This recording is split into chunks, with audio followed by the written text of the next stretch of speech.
Itnal sir, ಈಗ ಹಲವು ಭಾಗ್ಯಗಳಿಗೆ ಜನಜನಿತರಾದಂಥವರು, ಪ್ರಖ್ಯಾತರಾದಂಥವರು, ಇವರ ಈ ಭಾಗ್ಯಗಳನ್ನ ದೇಶದ ಹಲವು ಕಡೆ ಮಾದರಿಯಾಗಿ ತಗೊಳ್ಳುವ ಮೂಲಕ ಅಲ್ಲಿಯೂ ಕೂಡ ಒಳ್ಳೆ ಕೆಲಸಗಳಾಗ್ತಾ ಇದೆ ಅನ್ನುವಂತಹ ಟ್ರೆಂಡ್ ಅನ್ನು ಕೂಡ ಸಿದ್ದರಾಮಯ್ಯ ಅವರು ಸೆಟ್ ಮಾಡಿರುವಂತಹ ವಿಚಾರಕ್ಕೆ ನಿಮ್ಮ ಅಭಿಪ್ರಾಯ ಏನು? ಇಲ್ಲ, ಈಗ ನಾನು ತುಂಬಾ ವೈಜ್ಞಾನಿಕವಾಗಿ ಮಾತಾಡೋಣ ಶ್ರೀಪಾದ್. ಈಗ ನೀವು ವೆಲ್ಫೇರ್ ಸ್ಕೀಮ್ಸ್, ಗ್ಯಾರಂಟಿ ಯೋಜನೆಗಳಲ್ಲಿ ನೀವು ವೆಲ್ಫೇರ್ ಸ್ಕೀಮ್, ಅನ್ಎಂಪ್ಲಾಯ್ಮೆಂಟ್ ಬೆನಿಫಿಟ್ ಕೊಡಿ ಅಥವಾ ಗೃಹಲಕ್ಷ್ಮಿ ಯೋಜನೆ ಆಗಲಿ, ಯಾವ್ದೇ ಇರಲಿ, ಐ ಆಮ್ ನಾಟ್ ಅಗೇನ್ಸ್ಟ್ ದಮ್. ಆದ್ರೆ they are meaningless in the absence of any developmental works. ಅದ್ರ ಜೊತೆಗೇನೆ ನೀವು ಯಾವುದೇ ಅಭಿವೃದ್ಧಿ ಕೆಲಸ ತಗೊಳ್ದೆ ಹೋದ್ರೆ, ಯಾಕೆ ಅಭಿವೃದ್ಧಿ ಕೆಲಸಗಳಿಂದ ಮಾತ್ರ ನಿಮ್ಮ ಪ್ರೊಡಕ್ಟಿವಿಟಿ ಜಾಸ್ತಿ ಆಗುತ್ತೆ, ನಿಮ್ಮ ಎಂಪ್ಲಾಯಬಿಲಿಟಿ ಜಾಸ್ತಿ ಆಗುತ್ತೆ. ಅವಾಗ ಈ ಒಂದು ಗ್ಯಾರಂಟಿ ಯೋಜನೆಗಳನ್ನ ನಾವು ಕಡಿಮೆ ಮಾಡ್ಕೋಬಹುದು. ಇಲ್ಲದೆ ಹೋದ್ರೆ ನೀವು ಶಾಶ್ವತವಾಗಿ ಗ್ಯಾರಂಟಿ ಯೋಜನೆಗಳನ್ನ ನಡೆಸಬೇಕಾಗ್ತದೆ, ತಪ್ಪಾಗ್ತದೆ. ಕೊಡೋಣ, ಬಡವರಿಗೆ ನಾವು ದುಡ್ಡಾಗ್ಲಿ, ಅನ್ನ ಆಗ್ಲಿ, ಮತ್ತೊಂದಾಗ್ಲಿ ಕೊಡೋದು ತಪ್ಪಲ್ಲ. ಆದ್ರೆ ಅದನ್ನ ನಾನು ಫ್ರೀ ಆಗಿ ಕೊಡ್ಬೇಕಾ, ಅವ್ರಿಗೆ ಕೆಲಸ ಕೊಡ್ಬೇಕಾ? Very simple choice. ಅವ್ರ ಕೆಲಸ ಕೊಟ್ರೆ ಅವ್ರಿಗೆ ಸ್ವಾಭಿಮಾನ ಇರ್ತದೆ, ನಾನು ದುಡ್ದು ಗಳಿಸಿದ್ದೇನೆ ಅಂತ. ಸ್ವಾಭಿಮಾನ ಜೊತೆಲಿ ಅದೊಂದು ಎಂಗೇಜ್ಮೆಂಟ್ ಇರ್ತದೆ ನಿಮ್ಗೆ. ಅದ್ರ ಜೊತೆಗೇನೆ ಈ ರಾಜ್ಯಕ್ಕೆ ಒಂದು ಮೂಲ ಸೌಕರ್ಯಗಳು ಹೆಚ್ಚಾಗ್ತವೆ. ಚೈನಾ, ಶ್ರೀಪಾದ್ ನಿಮ್ಗೆ ಗೊತ್ತಿರ್ಲಿ, ಚೈನಾ ಬಹುಶಃ ಈ ಇಡೀ ಜಗತ್ತಿನ ಅತ್ಯಂತ ಹೆಚ್ಚು ಬಿಲೋ ಪಾವರ್ಟಿ ಲೈನ್, ಬಡತನ ರೇಖೆಗಿಂತ ಕೆಳಗಿನ ಜನಸಂಖ್ಯೆ ಹೊಂದಿತ್ತು. ಕೇವಲ 10 ವರ್ಷದಲ್ಲಿ, in 10 years from 2000 to 2010, they change the scene completely. ಇಡೀ ದೇಶವನ್ನ ಒಂದು ಅಭಿವೃದ್ಧಿಶೀಲ ಅಷ್ಟೇ ಅಲ್ಲ, ನಂಬರ್ 2 ಟು ಅಮೆರಿಕ ಮಾಡಿದ್ರು ಅವರು. ಹೇಗೆ? By investing in public infrastructure. ಅದು ಅಗತ್ಯ ಇದೆಯೋ ಇಲ್ವೋ, ರೋಡ್ ಮಾಡಿ, ಬ್ರಿಡ್ಜ್ ಮಾಡಿ, ಡ್ಯಾಮ್ ಮಾಡಿ ಮಾಡ್ತಾನೆ ಹೋಗ್ಬಿಟ್ರು ಅವರು. ಅದಕ್ಕೇನೆ ಇಲ್ಲಿಂದ ನಮ್ಮ ಕರ್ನಾಟಕದಿಂದ ಅವ್ರಿಗೆ ಅದಿರು ಬೇಕಾಗಿತ್ತು, ಹೆಚ್ಚು ಸ್ಟೀಲ್ ಫ್ಯಾಕ್ಟರಿಗಳನ್ನ ಹಾಕೋದಕ್ಕೆ. ಆ ಒಂದು 10 ವರ್ಷದಲ್ಲಿ ಏನ್ ಮಾಡಿದ್ರು ಅವರು ಫ್ರೀ ಕೊಡ್ಲಿಲ್ಲ. ಅದು ಕಮ್ಯುನಿಸ್ಟ್ ದೇಶ, ಅದರಲ್ಲೂ ಕೂಡ ಚೈನಾ ಒಂದು ಕಮ್ಯುನಿಸ್ಟ್ ಸಮಾಜ. ಅದು ಅವ್ರು ಫ್ರೀ ಕೊಡ್ಲಿಲ್ಲ, ಅವ್ರು ಕೆಲಸ ಕೊಟ್ರು ಜನಕ್ಕೆ. ನೀವು ಕೆಲಸ ಕೊಡಿ. ಇವ್ರು ಕೆಲಸ ಕೊಡದೇನೆ ಮನೇಲಿ ಕೂತು ದುಡ್ಡು ಕೊಡ್ತಾನೆ ಅಂತ ಹೇಳ್ಬಿಟ್ರೆ ಇದು ಎಲ್ಲಿವರೆಗೂ ಹೋಗುತ್ತೆ? ಯಾಕಂದ್ರೆ ಇದನ್ನ ನೀವು ಸುಮ್ಮನೆ ಕೊಡ್ತಾ ಇಲ್ಲ. ನೀವು ಇದನ್ನ ಕೊಡ್ತಾ ಇರೋದು, ಇಲ್ಲಿನ ಹಾಲಿನ ಬೆಲೆ ಜಾಸ್ತಿ ಮಾಡಿ ಕೊಡ್ತಾ ಇದ್ರಿ, ಪೆಟ್ರೋಲ್ ಮೇಲೆ ಸೆಸ್ ಜಾಸ್ತಿ ಮಾಡಿ ಕೊಡ್ತಾ ಇದ್ರಿ, ಸ್ಟಾಂಪ್ ಡ್ಯೂಟಿ ಜಾಸ್ತಿ ಮಾಡಿ ಕೊಡ್ತಾ ಇದ್ರಿ, ಬೇರೆ ಬೇರೆ ರೀತಿ ಎಲೆಕ್ಟ್ರಿಕಲ್ ಬಿಲ್ ಜಾಸ್ತಿ ಮಾಡಿ ಕೊಡ್ತಾ ಇದ್ರಿ. ಸೊ ನೀವು ಎಲ್ಲಿವರೆಗೆ ಇದನ್ನ ಹೇಳ್ಕೊಂಡು ಹೋಗ್ತೀರಿ? It becomes unsustainable at some point in time. It is bad economics. Manmohan Singh ಒಂದು ತುಂಬಾ ಸ್ವಲ್ಪ ಮಾತು ಹೇಳ್ತಿದ್ರು, good economics is not good politics ಅಂತ. What Siddaramaiah is doing may be good politics, but it's not good economics. ಯಾಕೆ ಮನಮೋಹನ್ ಸಿಂಗ್ ಮಾತಾಡ್ತಿರ್ಲಿಲ್ಲ? ಯಾವಾಗ್ಲೂ ಅವ್ರು ಸಾರ್ವಜನಿಕ ಜಾಸ್ತಿ ಮಾತಾಡ್ತಿರ್ಲಿಲ್ಲ, ಬರೀ ಕೆಲಸ ಮಾಡ್ತಿದ್ರು. ಯಾಕೆ ಹೇಳಿ? ಮಾತು ಪೊಲಿಟಿಕಲ್ ಕೆಲಸ ಅದು. And he was an economist. Good economics does not make good politics. So Siddaramaiah ಒಳ್ಳೆ ರಾಜಕಾರಣ ಮಾಡಿ ಅಧಿಕಾರಕ್ಕೆ ಬಂದಿರಬಹುದು, but where is the economics behind it? In economic terms, even though he has presented maximum number of budgets, he is a failure. But ಇಲ್ಲಿ mixed combination ಅನ್ಸುತ್ತೆ sir. Best politician as a best economist ಅಂತ ಹೇಳಿ. No, not at all. How, in what way he is a best economist? ಹೇಗೆ ಅವರ ಅರ್ಥಶಾಸ್ತ್ರಜ್ಞ?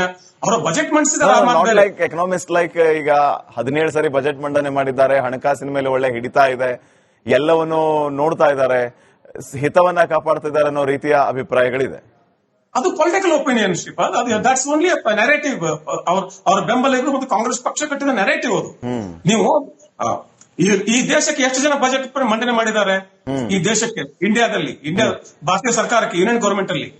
ಆದ್ರೆ ಒಂದೇ ಒಂದು budget ಅಲ್ಲಿ ದೇಶದ ಭವಿಷ್ಯ ಬದಲಾಯಿಸಿಬಿಟ್ರು ಮನಮೋಹನ್ ಸಿಂಗ್. ಒಂದೇ budget, only one budget. Number doesn't matter, quantity doesn't matter, quality is what matters. ನಾವು ಏನ್ ಮಾಡ್ತಿದ್ದೇವೆ, ಎಷ್ಟು ಬಜೆಟ್ ಮಂಡಿಸಿದ್ದೇವೆ, ನಾನು ಎಷ್ಟು ಪುಸ್ತಕ ಓದಿದ್ದೇನೆ ಮುಖ್ಯ ಅಲ್ಲ. What is its impact on my society and my state and my country? ಅವರ ಕೆಲಸ absolutely there is no impact, but there is an impact on a very very negative terms of caste politics. ಯಾರು ಹೇಳ್ತಿದ್ರು ವೀರಶೈವ ಲಿಂಗಾಯತ ಮಾಡಿದ್ರು ಅಂತ ಹೇಳಿ, ಅದಾಯ್ತು. ದಲಿತರಲ್ಲಿ ಎಡಬಲ ಆಯ್ತು, ಅದಾಯ್ತು. ಈಗ ಮತ್ತೆ ಜಾತಿ ಗಣತಿ ಮಾಡಿ ಹೊಡಿತಾ ಹೋಗ್ತಾರೆ. ಆಮೇಲೆ ಅಹಿಂದ ವೇದಿಕೆಯನ್ನ ಕಾಂಗ್ರೆಸ್ ಅನ್ನೇ ಬ್ಲಾಕ್ ಮೇಲ್ ಮಾಡೋದಕ್ಕೆ ಬಳಸ್ತಾರೆ. ನನ್ನನ್ನು ಕೆಳಗಿಳಿಸಿದ ಹುಷಾರ್, ಅಹಿಂದ ಓಟ್ ಕೈ ತಪ್ಪಿ ಹೋಗುತ್ತೆ ಅಂತ ಕಾಂಗ್ರೆಸ್ ನ ಬ್ಲಾಕ್ ಮಾಡೋದಕ್ಕೆ ಅಹಿಂದವನ್ನ ಉಪಯೋಗಿಸ್ಕೊಳ್ತಾರೆ. This is all bad politics. ಅವ್ರಿಗೇನು ಅವ್ರ ಅಧಿಕಾರಕ್ಕೆ ಬಟ್ ಅನುಗುಣವಾಗಿ ಅವರು ಅಧಿಕಾರದಲ್ಲಿ ಇಷ್ಟು ಸುಸೂತ್ರವಾಗಿ ಸುರಕ್ಷಿತವಾಗಿ ಕೂರೋದಕ್ಕೆ ಆ ಹೈಂದವೇ ಶ್ರೀರಕ್ಷೆ ಆಗಿಲ್ವಾ ಇವರಿಗೆ? Absolutely yes. ದೇವೇಗೌಡರ ಜೊತೆಲಿ ಭಿನ್ನಾಭಿಪ್ರಾಯ ಮೂಡಿದ್ದು ಅಹಿಂದ ವಿಚಾರದಲ್ಲೇನೆ. ಆಮೇಲೆ ಸಿದ್ದರಾಮೋತ್ಸವ ಮಾಡಿದ್ದು ಅದಕ್ಕೋಸ್ಕರನೇ. ಆಮೇಲೆ ಮೂಢ ವಿಚಾರದಲ್ಲಿ ಸ್ವಾಭಿಮಾನ ಸಮಾವೇಶ ಮಾಡಿದ್ದು ಅದೇ ವಿಚಾರದಲ್ಲೇನೆ. ಮತ್ತೀಗ ಏನು ಈ ಅತಿ ಹೆಚ್ಚು ವರ್ಷಗಳ ಕಾಲ ಮುಖ್ಯಮಂತ್ರಿ ಆಗಿದ್ದಕ್ಕೆ ಇನ್ನೊಂದು ಕಾರ್ಯಕ್ರಮ ಮಾಡಿದ್ರೆ ನನಗೆ ಆಶ್ಚರ್ಯ ಆಗುದಿಲ್ಲ. But these are all shows, show of strength of political nature. ಕೇವಲ ರಾಜಕೀಯ ಬಲವನ್ನು ಮಾತ್ರ ತೋರಿಸ್ತವೆ ಇವು. It does not show what is a contribution. ಈಗ ಕರ್ನಾಟಕದಲ್ಲಿ ರಾಮಕೃಷ್ಣ ಹೆಗಡೆ ಮುಖ್ಯಮಂತ್ರಿ ಆಗಿದ್ರು. ಅವರು ಮಾಡಿದ ಪಂಚಾಯತ್ ರಾಜ್ ಯೋಜನೆಗಳು, yes, people talk about it. That is inalienable. ಅವ್ರು ಎಷ್ಟೇ ಬಾರಿ ಮುಖ್ಯಮಂತ್ರಿ ಆಗ್ಲಿ ಅಥವಾ ಒಂದೇ ಸಾರಿ ಆಗ್ಲಿ ಬೇರೆ ವಿಚಾರ. ಹಾಗೇನೆ ಮನಮೋಹನ್ ಸಿಂಗ್, ಹಾಗೇನೆ ಐಕೆ ಗುಜರಾಲ್ ಇಂಟರ್ನ್ಯಾಷನಲ್ ಅಫೇರ್ಸ್ ವಿಚಾರದಲ್ಲಿ, ಹಾಗೇನೆ ದೇವರಾಜ್ ಅರಸು ಕರ್ನಾಟಕದ ವಿಚಾರದಲ್ಲಿ. ಈ ದೇವರಾಜ್ ಅರಸು ಜೊತೆ ನನ್ನನ್ನು ಹೋಲಿಕೆ ಮಾಡಬೇಡಿ ಅಂತ ಹೇಳೋದು ಸರಿ, ಆದ್ರೆ ಮಾಡಬೇಡಿ ಅಪ್ಪ ನೀವು ಹಿಂಬಾಲಕರಿಗೆ ಹೇಳಿ. ನೀವು ಹಿಂಬಾಲಕರಿಗೆ ಹೇಳ್ಬಿಡಿ. ಅಥವಾ ಈ ಒಂದು ಅಹಿಂದ ರಾಜಕಾರಣ ಬೇಡ, ನಾವು ಒಂದು ಸಮಗ್ರ ರಾಜಕಾರಣ ಮಾಡೋಣ, ಸಮಗ್ರ ಸಮಾಜವನ್ನು ಕಟ್ಟಿಕೊಂಡು ರಾಜಕಾರಣ ಮಾಡೋಣ ಅಂತ ಹೊಸ ರಾಜಕಾರಣ ಶುರು ಮಾಡಿ. ಯಾಕಂದ್ರೆ these are extremely limiting points in politics. ನಿಮ್ಮ ಒನ್ ಲೈನ್ ಪಾಯಿಂಟ್ ಅನ್ನ ನಾವು ಅರ್ಥ ಮಾಡ್ಕೊಳ್ಳೋದಾದ್ರೆ ಸರ್, ಈಗ ಯಾರು ಎಷ್ಟು ದಿನ ಪಟ್ಟದಲ್ಲಿ ಇದ್ರು ಅನ್ನೋದು ಮುಖ್ಯ ಅಲ್ಲ, ಪಟ್ಟದಲ್ಲಿದ್ದವರು ಎಷ್ಟು ಜನರಿಗೆ ಹಿತ ಮಾಡಿದ್ರು ಅನ್ನೋದು ಮುಖ್ಯ ಅಂತ ಹೇಳ್ತಿದ್ದೀರಿ. ಅಬ್ಸಲ್ಯೂಟ್ಲಿ ಅದೇ ತಾನೇ ನಮ್ಗೆ ಕೌಂಟ್ ಆಗೋದು. ನನ್ಗೆ ಏನ್ ಮಾಡೋದಿದ್ದಾರೆ, ಸಿದ್ದರಾಮಯ್ಯ 10 ವರ್ಷ ಮುಖ್ಯಮಂತ್ರಿ ಆಗ್ಲಿ, 100 ವರ್ಷ ಮುಖ್ಯಮಂತ್ರಿ ಆಗ್ಲಿ, ಅದನ್ನ ತಗೊಂಡು ನಾನೇನ್ ಮಾಡ್ಲಾ, ಮೆಡಲ್ ಅವ್ರ ಎದೆ ಮೇಲೆ ಇರ್ತದೆ. ಅದಕ್ಕೊಂದು ಮೆಡಲ್ ಅನ್ನೋದಿದ್ರೆ ಅದಕ್ಕೊಂದು ಸರ್ಟಿಫಿಕೇಟ್, ಮೆಡಲ್ ಅವ್ರ ಎದೆ ಮೇಲೆ ಇರ್ತದೆ. ಅದು ಜನಕ್ಕೇನು ಪ್ರಯೋಜನ ಆಯ್ತು? ಇಲ್ಲಿನ ಜನತೆಗೆ ಏನು ಪ್ರಯೋಜನ ಆಯ್ತು? ಹಾಗೆ ನೋಡಿದ್ರೆ Nehru longest serving prime minister of India. ಹಾಗೆ ನಾವು ಮಾತಾಡ್ತೀವಿ ನೆಹರು ಬಗ್ಗೆ. ಹಾಗೆ ಮಾತಾಡೋದಿಲ್ಲ. ನೆಹರು ಬಗ್ಗೆ ಮಾತಾಡೋದು, ಅವರು ಮೊದಲನೇ ಪ್ರಧಾನಮಂತ್ರಿ ಆಗಿದ್ರು, ಅವರು ಮಾಡಿದ ಕೆಲಸಗಳು, ಅವರು ಇಂಡಸ್ಟ್ರಿ ಮಾಡಿದ್ದು, ಅವ್ರ ಎಜುಕೇಶನ್ ಇನ್ಸ್ಟಿಟ್ಯೂಷನ್ಸ್ ಇತ್ಯಾದಿಗಳ ಬಗ್ಗೆ ಮಾತಾಡ್ತೇವೆ. Longest serving CM, longest serving this that, absolutely ನನಗಂತೂ ಅದರಲ್ಲಿ ಏನೋ ಅರ್ಥ ಕಾಣೋದಿಲ್ಲ. ಫೈನ್ ಸರ್, ಒಂದೇ ನಿಮಿಷ. ಇಟ್ನಾಳ್ ಸರ್, ಈಗ ಹಲವು ಭಾಗ್ಯಗಳಿಗೆ ಜನಜನಿತರಾದಂಥವರು, ಪ್ರಖ್ಯಾತರಾದಂಥವರು, ಇವರ ಈ ಭಾಗ್ಯಗಳನ್ನ ದೇಶದ ಹಲವು ಕಡೆ ಮಾದರಿಯಾಗಿ ತಗೊಳ್ಳುವ ಮೂಲಕ ಅಲ್ಲಿಯೂ ಕೂಡ ಒಳ್ಳೆ ಕೆಲಸಗಳಾಗ್ತಾ ಇದೆ ಅನ್ನುವಂತಹ ಟ್ರೆಂಡ್ ಅನ್ನು ಕೂಡ ಸಿದ್ದರಾಮಯ್ಯ ಅವರು ಸೆಟ್ ಮಾಡಿರುವಂತಹ ವಿಚಾರಕ್ಕೆ ನಿಮ್ಮ ಅಭಿಪ್ರಾಯ ಏನು? ಇಲ್ಲ, ಈಗ ನಾನು ತುಂಬಾ ವೈಜ್ಞಾನಿಕವಾಗಿ ಮಾತಾಡೋಣ ಶ್ರೀಪಾದ್. ಈಗ ನೀವು ವೆಲ್ಫೇರ್ ಸ್ಕೀಮ್ಸ್, ಗ್ಯಾರಂಟಿ ಯೋಜನೆಗಳಲ್ಲಿ ನೀವು ವೆಲ್ಫೇರ್ ಸ್ಕೀಮ್, ಅನ್ಎಂಪ್ಲಾಯ್ಮೆಂಟ್ ಬೆನಿಫಿಟ್ ಕೊಡಿ ಅಥವಾ ಗೃಹಲಕ್ಷ್ಮಿ ಯೋಜನೆ ಆಗಲಿ, ಯಾವ್ದಿರ್ಲಿ, I am not against them. ಆದ್ರೆ they are meaningless in the absence of any developmental works. ಅದ್ರ ಜೊತೆಗೇನೆ ನೀವು ಯಾವುದೇ ಅಭಿವೃದ್ಧಿ ಕೆಲಸ ತಗೊಳ್ದೆ ಹೋದ್ರೆ, ಯಾಕೆ ಅಭಿವೃದ್ಧಿ ಕೆಲಸಗಳಿಂದ ಮಾತ್ರ ನಿಮ್ಮ ಪ್ರೊಡಕ್ಟಿವಿಟಿ ಜಾಸ್ತಿ ಆಗುತ್ತೆ, ನಿಮ್ಮ ಎಂಪ್ಲಾಯಬಿಲಿಟಿ ಜಾಸ್ತಿ ಆಗುತ್ತೆ. ಅವಾಗ ಈ ಒಂದು ಗ್ಯಾರಂಟಿ ಯೋಜನೆಗಳನ್ನ ನಾವು ಕಡಿಮೆ ಮಾಡ್ಕೋಬಹುದು. ಇಲ್ಲದೆ ಹೋದ್ರೆ ನೀವು ಶಾಶ್ವತವಾಗಿ ಗ್ಯಾರಂಟಿ ಯೋಜನೆಗಳನ್ನ ನಡೆಸಬೇಕಾಗ್ತದೆ, ತಪ್ಪಾಗ್ತದೆ. ಕೊಡೋಣ ಬಡವರಿಗೆ, ನಾವು ದುಡ್ಡಾಗ್ಲಿ, ಅನ್ನ ಆಗ್ಲಿ, ಮತ್ತೊಂದಾಗ್ಲಿ ಕೊಡೋದು ತಪ್ಪಲ್ಲ. ಆದ್ರೆ ಅದನ್ನ ನಾನು ಫ್ರೀ ಆಗಿ ಕೊಡ್ಬೇಕಾ, ಅವ್ರಿಗೆ ಕೆಲಸ ಕೊಡ್ಬೇಕಾ? Very simple choice. ಅವ್ರ ಕೆಲಸ ಕೊಟ್ರೆ ಅವ್ರಿಗೆ ಸ್ವಾಭಿಮಾನ ಇರ್ತದೆ, ನಾನು ದುಡಿದು ಗಳಿಸಿದ್ದೇನೆ ಅಂತ. ಸ್ವಾಭಿಮಾನ ಜೊತೆಲಿ ಅದೊಂದು ಎಂಗೇಜ್ಮೆಂಟ್ ಇರ್ತದೆ ನಿಮ್ಗೆ. ಅದ್ರ ಜೊತೆಗೇನೆ ಈ ರಾಜ್ಯಕ್ಕೆ ಒಂದು ಮೂಲ ಸೌಕರ್ಯಗಳು ಹೆಚ್ಚಾಗ್ತವೆ. ಚೈನಾ, ಶ್ರೀಪಾದ್ ನಿಮ್ಗೆ ಗೊತ್ತಿರ್ಲಿ, ಚೈನಾ ಬಹುಶಃ ಈ ಇಡೀ ಜಗತ್ತಿನ ಅತ್ಯಂತ ಹೆಚ್ಚು ಬಿಲೋ ಪಾವರ್ಟಿ ಲೈನ್, ಬಡತನ ರೇಖೆಗಿಂತ ಕೆಳಗಿನ ಜನಸಂಖ್ಯೆ ಹೊಂದಿತ್ತು. ಕೇವಲ 10 ವರ್ಷದಲ್ಲಿ, in 10 years from 2000 to 2010, they change the scene completely. ಇಡೀ ದೇಶವನ್ನ ಒಂದು ಅಭಿವೃದ್ಧಿಶೀಲ ಅಷ್ಟೇ ಅಲ್ಲ, ನಂಬರ್ 2 to ಅಮೆರಿಕ ಮಾಡಿದ್ರು ಅವರು. ಹೇಗೆ? By investing in public infrastructure. ಅದು ಅಗತ್ಯ ಇದೆಯೋ ಇಲ್ವೋ, ರೋಡ್ ಮಾಡಿ, ಬ್ರಿಡ್ಜ್ ಮಾಡಿ, ಡ್ಯಾಮ್ ಮಾಡಿ ಮಾಡ್ತಾನೆ ಹೋಗ್ಬಿಟ್ರು. ಅದಕ್ಕೇನೆ ಇಲ್ಲಿಂದ ನಮ್ಮ ಕರ್ನಾಟಕದಿಂದ ಅವ್ರಿಗೆ ಅದಿರು ಬೇಕಾಗಿತ್ತು, ಹೆಚ್ಚು ಸ್ಟೀಲ್ ಫ್ಯಾಕ್ಟರಿಗಳನ್ನ ಹಾಕೋದಕ್ಕೆ. ಆ ಒಂದು 10 ವರ್ಷದಲ್ಲಿ ಏನ್ ಮಾಡಿದ್ರು ಅವರು ಫ್ರೀ ಕೊಡ್ಲಿಲ್ಲ. ಅದು ಕಮ್ಯುನಿಸ್ಟ್ ದೇಶ, ಅದರಲ್ಲೂ ಕೂಡ ಚೈನಾ ಒಂದು ಕಮ್ಯುನಿಸ್ಟ್ ಸಮಾಜ. ಅದು ಅವ್ರು ಫ್ರೀ ಕೊಡ್ಲಿಲ್ಲ, ಅವ್ರು ಕೆಲಸ ಕೊಟ್ರು ಜನಕ್ಕೆ. ನೀವು ಕೆಲಸ ಕೊಡಿ. ಇವ್ರು ಕೆಲಸ ಕೊಡದೇನೆ ಮನೇಲಿ ಕೂತು ದುಡ್ಡು ಕೊಡ್ತಾನೆ ಅಂತ ಹೇಳ್ಬಿಟ್ರೆ ಇದು ಎಲ್ಲಿವರೆಗೂ ಹೋಗುತ್ತೆ? ಯಾಕಂದ್ರೆ ಇದನ್ನ ನೀವು ಸುಮ್ಮನೆ ಕೊಡ್ತಾ ಇಲ್ಲ. ನೀವು ಇದನ್ನ ಕೊಡ್ತಾ ಇರೋದು ಇಲ್ಲಿನ ಹಾಲಿನ ಬೆಲೆ ಜಾಸ್ತಿ ಮಾಡಿ ಕೊಡ್ತಾ ಇದ್ರಿ, ಪೆಟ್ರೋಲ್ ಮೇಲೆ ಸೆಸ್ ಜಾಸ್ತಿ ಮಾಡಿ ಕೊಡ್ತಾ ಇದ್ರಿ, ಸ್ಟಾಂಪ್ ಡ್ಯೂಟಿ ಜಾಸ್ತಿ ಮಾಡಿ ಕೊಡ್ತಾ ಇದ್ರಿ, ಬೇರೆ ಬೇರೆ ರೀತಿ ಎಲೆಕ್ಟ್ರಿಕಲ್ ಬಿಲ್ ಜಾಸ್ತಿ ಮಾಡಿ ಕೊಡ್ತಾ ಇದ್ರಿ. ಸೊ ನೀವು ಎಲ್ಲಿವರೆಗೆ ಇದನ್ನ ಹೇಳ್ಕೊಂಡು ಹೋಗ್ತೀರಿ? It becomes unsustainable at some point in time. It is bad economics. Manmohan Singh ಒಂದು ತುಂಬಾ ಮಾತು ಹೇಳ್ತಿದ್ರು, good economics is not good politics ಅಂತ.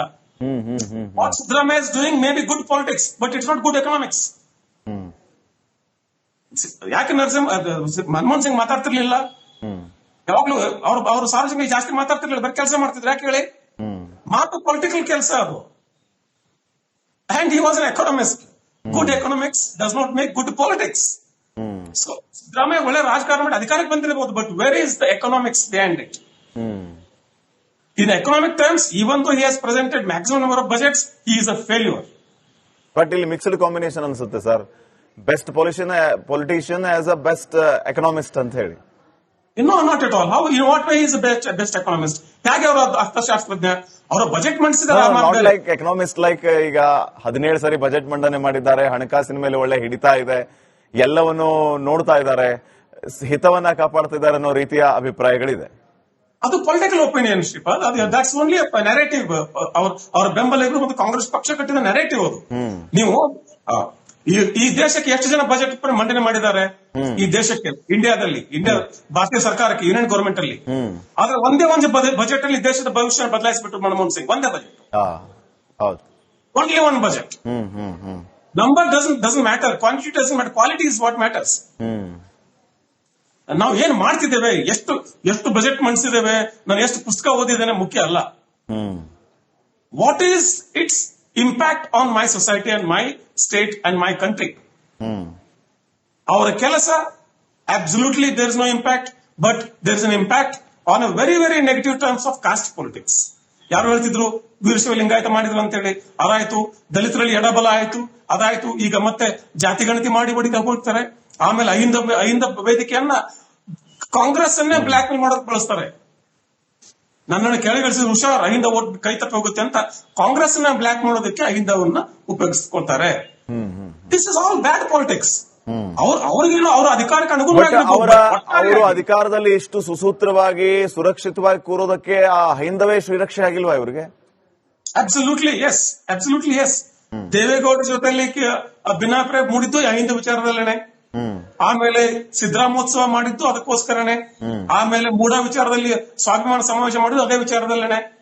ಮತ್ತೀಗ ಏನೋ ಈ ಅತಿ ಹೆಚ್ಚು ವರ್ಷಗಳ ಕಾಲ ಮುಖ್ಯಮಂತ್ರಿ ಆಗಿದ್ದಕ್ಕೆ ಇನ್ನೊಂದು ಕಾರ್ಯಕ್ರಮ ಮಾಡಿದ್ರೆ ನನಗೆ ಆಶ್ಚರ್ಯ ಆಗುದಿಲ್ಲ. But these are all shows, show of strength of political nature. ಕೇವಲ ರಾಜಕೀಯ ಬಲವನ್ನು ಮಾತ್ರ ತೋರಿಸ್ತವೆ ಇವು. It does not show what is a contribution. ಈಗ ಕರ್ನಾಟಕದಲ್ಲಿ ರಾಮಕೃಷ್ಣ ಹೆಗಡೆ ಮುಖ್ಯಮಂತ್ರಿ ಆಗಿದ್ರು. ಅವರು ಮಾಡಿದ ಪಂಚಾಯತ್ ರಾಜ್ ಯೋಜನೆಗಳು, yes, people talk about it. That is inalienable. ಅವ್ರು ಎಷ್ಟೇ ಬಾರಿ ಮುಖ್ಯಮಂತ್ರಿ ಆಗ್ಲಿ ಅಥವಾ ಒಂದೇ ಸಾರಿ ಆಗ್ಲಿ ಬೇರೆ ವಿಚಾರ.